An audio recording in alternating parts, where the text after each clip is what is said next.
نحمدہ و نصلی علی رسولہ الکریم اما بعد اعوذ باللہ من الشیطان الرجیم بسم اللہ الرحمن الرحیم ربی اشرح لی صدری ویسر لی امری واحلل عقدۃ من لسانی یفقہوا قولی۔ السلام علیکم ورحمۃ اللہ وبرکاتہ۔ کیسے ہیں آپ سب؟ انشاءاللہ خیر و عافیت سے ہوں گے۔ اللہ تعالیٰ آپ سب کو اپنے حفظ و امان میں رکھے، آمین ثم آمین۔ سنت کے بارے میں ہم بات کر رہے ہیں اور جاننے کی کوشش کر رہے ہیں کہ سنت ہمیں کہاں کہاں گائیڈ کر رہی ہے، کس کس موقع پر، کس کس جگہ پر ہمیں بتایا جا رہا ہے کہ کون سا کام کس طرح سے انجام دینا ہے۔ الحمدللہ ثم الحمدللہ، اتنی محبت ہمارا رب ہم سے کرتا ہے اور اتنی محبت ہمارے سے ہمارے رسول نے کی کہ ایک ایک بات کے بارے میں ہمیں گائیڈ کیا گیا۔ یہ کام کیسے کرنا ہے، کس طرح کرو گے تو یہ ٹھیک رہے گا، اس طرح کرو گے تو یہ غلط ہو جائے گا۔ ہر چیز کے بارے میں ہمیں آگاہ کیا گیا۔ ہم نے کیا کرنا ہے؟ صرف ڈھونڈ کے ہم نے سنت کو اپنانا ہے بس، اور دعا کیا کریں کہ اللہ تعالیٰ ہمیں سیدھا راستہ دکھائے۔ ہم نہیں جانتے کہ سیدھا راستہ کون سا ہے۔ ہاں یہ ضرور ہے کہ آپ اگر چاہتے ہیں کہ سیدھے راستے پر جائیں تو وہ بات اللہ کی اور طریقہ رسول کا ہو، تو وہی بات اور وہی کام جو ہے وہ اللہ تعالیٰ قبول کریں گے۔ بہت خوبصورت ارشاد اللہ تعالیٰ نے سورۃ النساء میں فرمایا، اور پڑوسی رشتہ دار سے اور اجنبی ہمسائے سے اور پہلو کے ساتھی سے احسان کا معاملہ کرو۔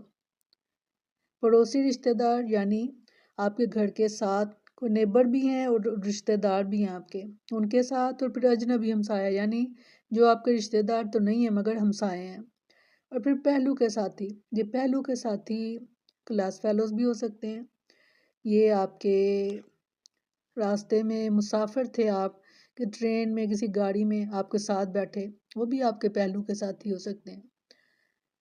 ان کے ساتھ فرمایا کہ احسان کا معاملہ کرو۔ احسان کا معاملہ کیا ہوتا ہے؟ پہلے بھی ہم نے اس کو شیئر کیا تھا۔ ہم احسان کا معاملہ یہ ہے، ایک ہوتا ہے کہ کسی نے احسان کیا، آپ نے اس کے بدلے میں احسان کر دیا، یہ بدلہ ہو گیا۔ یہ احسان نہیں ہوا، یہ بدلہ ہو گیا۔ احسان یعنی کہ بہترین طریقے سے اور اگلے سے زیادہ ادا کرنا حق اس کا، کیونکہ جیسے کسی نے اگر آپ کو 10 روپے دیے، بدلے میں آپ نے اس کو بھی 10 روپے دے دیے، تو یہ بدلہ ہو گیا، یہ احسان نہیں ہے۔ کسی نے آپ کو 10 بھی نہیں دیے اور آپ نے اس کو 100 دے دیا، یہ احسان ہے۔ یا اگر کسی نے 10 دیے تو آپ نے اس کو آگے سے 100 روپیہ دے دیا، تو کتنا فرق پڑ گیا نا۔ تو یہ ہے احسان، یعنی اس کے حق سے زیادہ ادا کرنا۔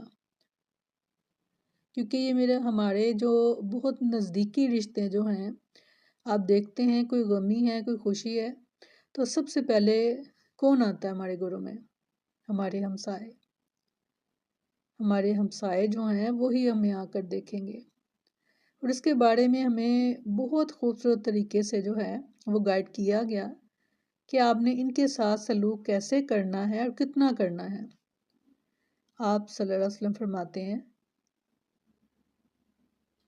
سیدنا عبداللہ بن عمر رضی اللہ عنہ سے روایت ہے کہ رسول اللہ صلی اللہ علیہ وسلم نے فرمایا، اللہ تعالیٰ کے ہاں ساتھیوں میں بہتر ساتھی وہ ہے جو اپنے ساتھی کے لیے بہتر ہو، اور پڑوسیوں میں بہتر پڑوسی وہ ہے جو اپنے پڑوسی کے حق میں بہتر ہو۔ تو یہ جاننے کی ہمیں ضرورت ہے ہمارے جو نیبر میں رہتے ہیں وہ ہمارے بارے میں کیا خیالات رکھتے ہیں، کیا وہ ہمارے رہنے سے سکون حاصل کرتے ہیں یا بے چینی۔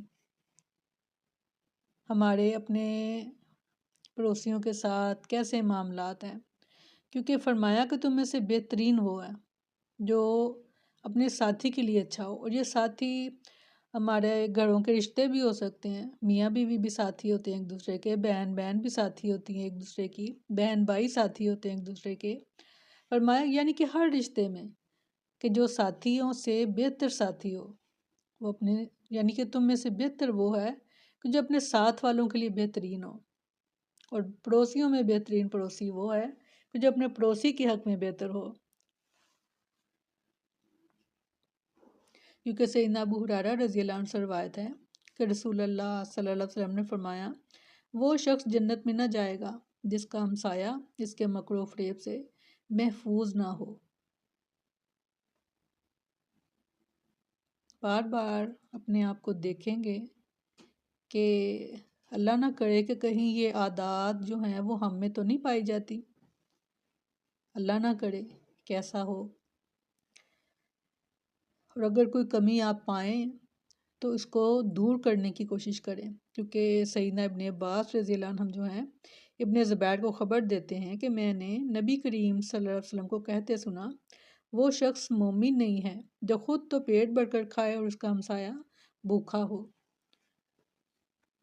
کہ ہم نے ایک روایت میں پڑھا آپ صلی اللہ علیہ وسلم نے فرمایا کہ جب انسان کے اعمال تل رہے ہوں گے تو وہاں پر وہ لوگ آ جائیں گے جو حقدار ہوں گے، جن کا حق جو تھا اس انسان نے، اللہ کے اس بندے نے نہیں دیا ہوگا، اور انہی میں ہمسائے بھی ہوں گے، اور وہ ان کے اس شخص کا پلہ پکڑ لیں گے اس لیے کہ وہ کہے گا کہ میں بھوکا تھا اور تم نے مجھے کھانا نہیں دیا۔ تو یہاں پر جیسے ابھی ہم نے پڑھی کہا کہ وہ مومن ہی نہیں ہے کہ جس خود تو پیٹ بھر کر کھائے اور اس کا ہمسایہ جو ہے وہ بھوکا سو جائے۔ تو خیال کیجئے، اللہ تعالیٰ ہم سب کی مدد اس معاملے میں فرمائیں۔ بعض اوقات اس طرح ہو جاتا ہے کہ ہم انجان ہوتے ہیں، ہمیں نہیں پتہ ہوتا کہ ہمارا ہمسایہ جو ہے ضرورت مند ہے، اور بعض اوقات پتہ ہوتے ہوئے بھی آنکھیں بند کر لی جاتی ہیں۔ تو یہ ذہن میں رکھیے گا کہ اس کی بھی پوچھ کی جائے گی۔ سورۃ ماؤن میں ہم پڑھتے ہیں کہ جب کسی کا ہمسایہ مانگنے کی کوئی چیز، برتنے کی چیز کوئی مانگتا ہے اور وہ اس کو نہیں دیتا تو اس پر بھی کیا ہے؟ تباہی ہے اس کے لیے۔ ایک بہت خوبصورت بات آپ سے شیئر کرنا چاہوں گی۔ ایک آدمی جو تھا وہ اپنے بارے میں بتاتا ہے کہ میں چھٹیوں پر پاکستان آیا اپنی والدہ کے پاس، تو میں بیٹھا ہوا تھا تو میری والدہ نے کہا کہ بیٹا ایسا کرو، ساتھ والے گھر سے نا نمک لے کے آؤ تھوڑا سا، ان سے کہو کہ امی کہہ رہی ہیں کہ تھوڑا سا نمک چاہیے۔ اس نے کہا، اپنی والدہ سے کہا کہ اگر نمک نہیں ہے تو میں بازار سے لے آتا ہوں۔ انہوں نے کہا کہ نہیں، جو میں کہہ رہی ہوں تم ویسا ہی کرو۔ اسے ظاہر ہے کہ بہت عجیب لگا کہ میں نمک مانگنے کے لیے اپنے نیبر میں جاؤں، جبکہ نیبر جو تھے وہ ذرا اتنے آسودہ حال نہیں تھے۔ ان کی والدہ نے کہا کہ تم جاؤ، اسے گیا اور انہوں نے کہا کہ میری والدہ جو ہیں وہ کہہ رہی ہیں کہ ہمیں تھوڑا سا نمک چاہیے۔ انہوں نے بڑی خوشی سے نمک پلیٹ میں ڈال کر دیا اور ساتھ ہی یہ بھی کہا دیا کہ اپنی والدہ سے کہیے گا اگر کچھ اور چاہیے ہو تو ہمیں بتائیں۔ انہوں نے کہا میں بڑی شرمندگی محسوس کی کہ میں نے نمک ان سے مانگا، واپس آیا اور امی نے کہا کہ یہ ایسے کچن میں رکھ دو، یعنی اس کو استعمال بھی نہیں کیا، ان کو ضرورت بھی نہیں تھی اس نمک کی۔ کچھ دنوں بعد دوبارہ والدہ نے کہا کہ ساتھ والوں کے گھر جاؤ اور ان سے کہو کہ ہمیں ذرا اپنا ٹب دے دیں۔ انہوں نے کہا، اپنی والدہ سے کہا کہ ہمیں تو اس کی ضرورت نہیں ہے، ہم نے کیا کرنا؟ انہوں نے کہا کہ جیسا میں کہہ رہی ہوں آپ ویسا ہی کریں۔ خیر وہ گئے، انہوں نے کہا آپ کا ٹب چاہیے ہمیں کیونکہ ہماری والدہ کہہ رہی ہیں۔ انہوں نے بڑی خوشی سے وہ ٹب دیا۔ واپس آئے، انہیں بڑا گلٹی فیل ہو رہا تھا کہ میں مانگ کے لا رہا ہوں یہ چیزیں اس طرح سے۔ انہوں نے اپنی والدہ سے کہا کہ والدہ مجھے بالکل بھی یہ اچھا نہیں لگ رہا کہ ہم اپنے ہمسایوں سے کیوں مانگ رہے ہیں جبکہ ہمیں ان چیزوں کی ضرورت بھی نہیں ہے۔ اور وہ تھوڑی دیر ٹب رکھا اور پھر واپس ایسے ہی اس طرح پڑے پڑے کو کہا کہ اب ان کو واپس کر آؤ۔ ان کی والدہ نے بڑی خوبصورت بات ایک کی، انہوں نے کہا کہ بیٹا ہمارے جو نیبر ہیں وہ سفید پوش لوگ ہیں، یہ میں چیزیں مجھے ضرورت نہیں ہے مگر میں صرف اس لیے منگواتی ہوں تاکہ جب ان کو ضرورت ہو کسی چیز کی تو بلا جھجک جو ہے وہ مجھ سے مانگ لیا کریں۔ سبحان اللہ، کتنی خوبصورت بات ہے۔ یعنی آپ کسی کے لیے اتنے آسان ہو جائیں کہ وہ آسانی سے آپ سے دل کی بات کہہ سکے۔ انہوں نے کہا مجھے ضرورت نہ نمک کی تھی نہ ٹب کی تھی، مگر یہ میں نے صرف اس لیے کیا تاکہ ان کو اگر میرے سے کوئی ضرورت پڑے تو وہ بلا جھجک جو ہے مجھ سے وہ چیز جو ہے وہ طلب کر سکتے ہیں۔ کوشش کیجئے اپنے ہمسایوں کا خیال رکھا جائے۔ آپ صلی اللہ علیہ وسلم نے یہ بھی فرما دیا تھا کہ اگر تم کوئی نیا پھل لے کر آ رہے ہو اور تمہارے پاس گنجائش اتنی نہیں ہے کہ تم تقسیم بھی کر سکو، یعنی صرف اپنے بچوں کے لیے لا سکے ہو، تمہارے پاس اتنی گنجائش نہیں ہے کہ تم اور زیادہ لاتے اور اپنے نیبر میں بھی دیتے، تو پھر ایسا کرو کہ اس کے چھلکے جو ہیں وہ باہر مت پھینکو، کہیں بچوں کا دیکھ کر تو دل میں یہ خیال نہ آئے کہ ان کا دل للچائے اور ان کا دل دکھے۔ سیدنا ابو ہریرہ رضی اللہ عنہ سے روایت ہے کہ ایک آدمی نے رسول اللہ صلی اللہ علیہ وسلم سے دل کی سختی کی شکایت کی، تو آپ صلی اللہ علیہ وسلم نے فرمایا اگر تم چاہتے ہو کہ تمہارا دل نرم ہو تو مسکین کو کھانا کھلاؤ اور یتیم کے سر پر ہاتھ پھیرو۔ سبحان اللہ، کتنی خوبصورت ایک بات ہمیں پتہ چل رہی ہے۔ یہ دلوں کی سختی ایک عذاب ہے کسی بھی انسان کے لیے۔ اگر کسی کا دل سخت ہو گیا ہے تو یہ سمجھیں ایک عذاب کی صورت ہے۔ تو انہوں نے کہا کہ میرا دل سخت، انہوں نے محسوس کیا کہ میرا دل سخت ہو گیا ہے، تو آپ صلی اللہ علیہ وسلم نے بڑا اچھا ایک طریقہ بتا دیا کہ مسکین کو کھانا کھلاؤ اور یتیم کے سر پر ہاتھ پھیرو، اور ایک جگہ فرمایا کہ تم یتیم اور جو مسکین لوگ ہیں، جو غریب لوگ ہیں، ان کے ساتھ بیٹھ کر کھانا کھایا کرو، اور پھر تم دیکھو کہ کیسا شکر تمہارے دل سے نکلے گا۔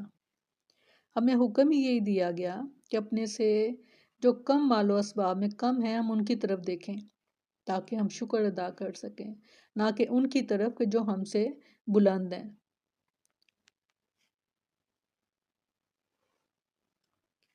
سیدنا ابو درداء رضی اللہ عنہ بیان کرتے ہیں کہ میں نے رسول اللہ صلی اللہ علیہ وسلم کو فرماتے ہوئے سنا، مجھے تم کمزوروں میں تلاش کرو۔ سبحان اللہ، یقیناً بے شک تمہارے ان کمزوروں کی وجہ سے تمہیں رزق دیا جاتا ہے اور تمہاری مدد کی جاتی ہے۔ سبحان اللہ، کیا آپ ملنا چاہتے ہیں اللہ کے رسول سے؟ تو کہا مجھے تلاش کرو مسکینوں میں، غریبوں میں، ضرورت مندوں میں، کیونکہ جو آپ کے ارد گرد جتنے لوگ ہوتے تھے وہ زیادہ تر یہی لوگ ہوتے تھے، اور اللہ تعالیٰ نے قرآن میں فرما دیا تھا کہ ان کو اپنے سے مت ہٹائیے۔ سبحان اللہ، اور ان کو سلام کہیے اور ان کے لیے اپنے بازو جو ہیں وہ محبت سے، شفقت سے جھکا دیجیے۔ سبحان اللہ۔ سیدنا سہل بن سعد رضی اللہ عنہ روایت کرتے ہیں کہ نبی کریم صلی اللہ علیہ وسلم نے فرمایا، میں اور یتیم کی پرورش کرنے والا جنت میں اس طرح ہوں گے گویا آپ نے اپنی شہادت کی درمیانی انگلی کے ساتھ اشارہ فرمایا، شہادت کی انگلی اور اس کے ساتھ والی انگلی یعنی درمیانی انگلی کے ساتھ جوڑ کر اشارہ فرمایا کہ اس طرح سے۔ سیدہ عائشہ رضی اللہ عنہ سے روایت ہے کہ نبی کریم صلی اللہ علیہ وسلم نے فرمایا، حضرت جبرائیل علیہ السلام مجھے اس طرح بار بار پڑوسی کے بارے میں وصیت کرتے رہے کہ مجھے خیال گزرا کہ شاید اسے وراثت میں شریک ہی نہ کر دیں، یعنی اتنے حقوق بتائے گئے ہمسایوں کے بارے میں کہ آپ صلی اللہ علیہ وسلم نے فرمایا کہ مجھے ایسا لگا کہ شاید وہ وراثت میں بھی جو ہیں حقدار ٹھہرائے جائیں گے۔ اور بعض اوقات یہ ہوتا ہے کہ ہمارے پاس چیز ہم سمجھتے ہیں کہ اس قابل نہیں ہے کہ کسی کے گھر بھیجی جائے، مگر اللہ کے رسول فرما رہے ہیں، سیدنا ابو ہریرہ رضی اللہ عنہ سے روایت ہے کہ نبی کریم صلی اللہ علیہ وسلم نے فرمایا، اے مسلمان عورتوں، کوئی پڑوسن اپنی کسی پڑوسن کے لیے کسی چیز کو ہدیہ میں دینے کے لیے حقیر نہ سمجھے، خواہ وہ بکری کا پایا ہی کیوں نہ ہو۔ ایک اور طریقہ آپ کو بتاتے چلیں، آپ صلی اللہ علیہ وسلم نے فرمایا، سیدہ عائشہ رضی اللہ عنہ سے روایت ہے، انہوں نے بیان کیا کہ میں نے عرض کیا، یا رسول اللہ صلی اللہ علیہ وسلم، میرے 2 پڑوسی ہیں تو مجھے کس کے گھر ہدیہ بھیجنا چاہیے؟ آپ صلی اللہ علیہ وسلم نے فرمایا، جس کا دروازہ تم سے قریب ہو۔ سبحان اللہ۔ کوشش کیجئے گا ان احادیث پر عمل